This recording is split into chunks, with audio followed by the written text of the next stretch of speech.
Good morning students. आज हम नया टॉपिक पढ़ेंगे that is endoplasmic reticulum. Endoplasmic reticulum जो है it is one of the cell organelles found in eukaryotic cell. Discovery endoplasmic reticulum जो है it was discovered by Porter, Claude and Fullam Thomson in 1945। लेकिन जो term है endoplasmic reticulum वो coin की गई थी बाय पॉटर इन 1953 में।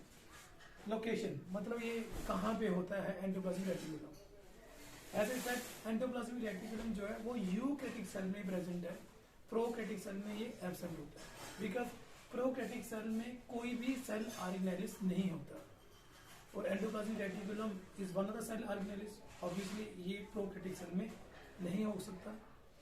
यूकैरियोटिक सेल में भी सारे यूकैरियोटिक सेल में नहीं होता, देयर आर फ्यू एक्सेप्शंस जैसे कि ova, embryonic cell and mature RBCs.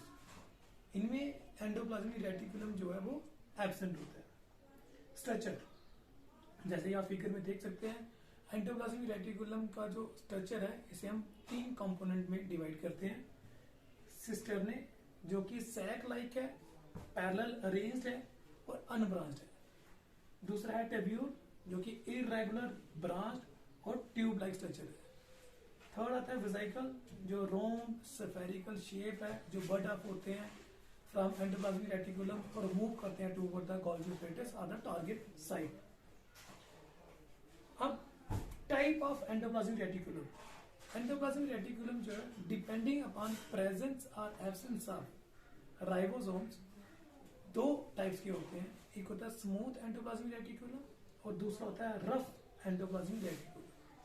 Smooth endoplasmic reticulum जिसका दूसरा नाम है ए ग्रैन्युलर एंडोप्लाज्मिक रेटिकुलम। इनमें रफ एंडोप्लाज्मिक जो रेटिकुलम में जो राइबोसोम प्रेजेंट होते हैं वो इस केस में एब्सेंट होते हैं। सो राइबोसोम इसमें नहीं होते। सो दैट क्लियरली मीन कि स्मूथ एंडोप्लाज्मिक रेटिकुलम का प्रोटीन सिंथेसिस में एटलीस्ट कोई रोल नहीं है। रफ एंडोप्लाज्मिक रेटिकुलम जिसको हम ग्रैन्युलर एंडोप्लाज्मिक रेटिकुलम भी कहते हैं और शॉर्ट में RER कहते हैं, इसमें राइबोसोम प्रेजेंट होते हैं। अब ये काम क्या करते हैं? जो स्मूथ एंडोप्लाज्मिक रेटिकुलम है ये क्या करता है? लिपिड के सिंथेसिस में, स्टीराइड हार्मोन के सिंथेसिस में, अस्कॉर्बिक एसिड जब वो प्रोड्यूस करता है, बिसाइड इट ये डिटॉक्सिफिकेशन भी करता है और ये सार्कोप्लाज्मिक रेटिकुलम भी बनाता है मॉडिफिकेशन से। सार्कोप्लाज्मिक रेटिकुलम जो है ये क्या है? It is present in case of muscle. तो स्मूथ एंडोप्लाज्मिक रेटिकुलम जो है वो मसल में मॉडिफाई होकर बनाता है जो सार्कोप्लाज्मिक रेटिकुलम। सार्कोप्लाज्मिक रेटिकुलम जो है वो कैल्शियम को अपटेक करता है और रिलीज करता है। So it help in the contraction of the muscles. Beside this it also form lysosome, spherosome etcetera. Now rough endoplasmic reticulum. Rough endoplasmic reticulum क्योंकि इसके ऊपर राइबोसोम प्रेजेंट होते हैं और राइबोसोम जो है उनका मेन रोल ही होता है in the protein synthesis. So rough endoplasmic reticulum जो है वो प्रोटीन को सिंथेसाइज कराते हैं। रफ एंडोप्लाज्मिक रेटिकुलम से जो वेसिकल बनते हैं, जो स्ट्रक्चर बनते हैं वो प्लाज्मा मेम्ब्रेन को बनाते हैं, वो न्यूक्लियर मेम्ब्रेन को भी बनाते हैं। अब ये तो हो गए इन दोनों के अलग अलग से फंक्शन। बिसाइड दिस एक चीज जो मैं भूल गया था वो रफ एंडोप्लाज्मिक रेटिकुलम में वो क्या था? क्योंकि रफ एंडोप्लाज्मिक रेटिकुलम जो है वो पार्टिसिपेट करते हैं in the synthesis of protein. Beside synthesis of protein, folding of the protein also take place in the rough endoplasmic reticulum lumen. तो रफ एंडोप्लाज्मिक रेटिकुलम के ल्यूमन में प्रोटीन की folding की जाती है। जो प्रोटीन जो in the form of chain synthesize हुआ है, जो पेप्टाइड है, पॉलीपेप्टाइड है, जैसा भी है, उसकी फोल्डिंग, उसका पर्टिकुलर स्ट्रक्चर जो है वो lumen of the rough endoplasmic reticulum में बनता है। Then common function of endoplasmic reticulum, इन दोनों के सम अप मतलब इन दोनों के मिला के एंडोप्लाज्मिक रेटिकुलम कौन कौन से काम करता है। पहले मैकेनिकल सपोर्ट। तो रफ एंडोप्लाज्मिक रेटिकुलम हो चाहे स्मूथ एंडोप्लाज्मिक रेटिकुलम हो, ये दोनों ही पार्टिसिपेट करते हैं as a cytoskeleton like structure बोल दो आप, not exactly cytoskeleton but provide support to the cell. दूसरा area for synthesis of material.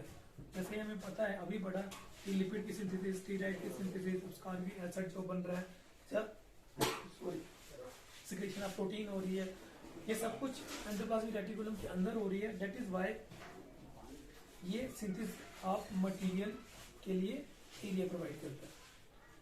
फिर कीप ऑर्गेनेलिस इन पोजीशन। तो एंडोप्लाज्मिक रेटिकुलम क्या करता है, ये सेल को कंपार्टमेंटलाइजेशन कर देता है। सेल के जो साइटोप्लाज्म है उसके अलग अलग कंपार्टमेंट बना देता है। उस कंपार्टमेंट की वजह से क्या होता है कि एक प्रोसेसिंग एक कंपार्टमेंट में अलग से हो रही थी, दूसरे कंपार्टमेंट में अलग से हो रही थी, तीसरे कंपार्टमेंट में अलग से हो रही थी। सो ऐसा ये जो सेल ऑर्गेनेलिस है उनको अलग अलग पोजीशन पे मेंटेन करने में हेल्प करता है, और उनकी जो रिएक्शन है वो भी कंपार्टमेंट करके अलग अलग कर देता है।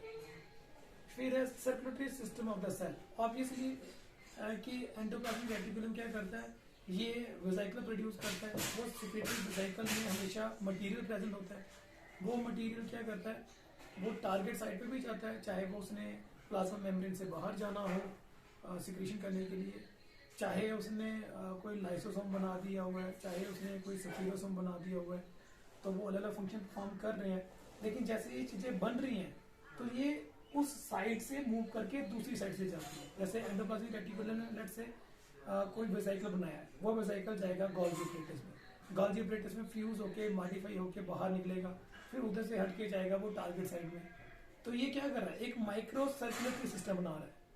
सर्कुलेटरी सिस्टम क्या होता है, जैसे हमारी बॉडी का सर्कुलेटरी सिस्टम है, वो ब्लड को सर्कुलेट कर रहा है, इसी तरीके से ये मटेरियल को सर्कुलेट करता है विद इन द सेल। जिसको क्या जरूरत है, न्यूक्लियर मेम्ब्रेन को बढ़ाना है थोड़ा सा, चलो जी उसके पास भेज दो। प्लाज्मा मेम्ब्रेन को थोड़ा सा बढ़ाना है, उसके पास भेज दो। सिक्रेशन को बाहर निकालना है तो प्लाज्मा मेम्ब्रेन के पास भेजो, एक्सोसाइटोसिस हो जाएगी। ये सारी प्रोसेसिंग जो है वो सेल के अंदर हो रही है इन, और इससे एक सर्कुलेशन बन रही है। वो सर्कुलेशन जो है कौन मेंटेन कर रहा है, endoplasmic reticulum. That is why हम कहते हैं ये माइक्रो सर्कुलेटरी सिस्टम भी है। अब है मॉडिफिकेशन। तो एंडोप्लाज्मिक रेटिकुलम जो है वो डिफरेंट ऑर्गन डिफरेंट स्ट्रक्चर में जो है वो मॉडिफाई हो जाता है डिपेंडिंग अपॉन द नीड। केयू में ये बना देता है एनुलेट एंडोप्लाज्मिक रेटिकुलम। केयू में जैसे मैंने भी पढ़ाया था सार्कोप्लाज्मिक रेटिकुलम बन जाता है। In some of the case it form myeloid body. Myeloid body क्या होता है, जैसे फ्रॉग के केस में ये क्या करता है एज ए फोटो रिसेप्टर, ये मतलब रोशनी को परसीव करता ताकि देख सके। नीजल ग्रैन्यूल्स आप आगे पढ़ोगे, structure which is present in the neuron. तो न्यूरॉन में नीजल ग्रैन्यूल्स होते हैं। नीजल ग्रैन्यूल्स जो होते हैं वो क्या करते हैं, वो प्रोटीन सिंथेसिस में हेल्प करते हैं। तो फिर आपको समझ आ गई होगी। Thank you.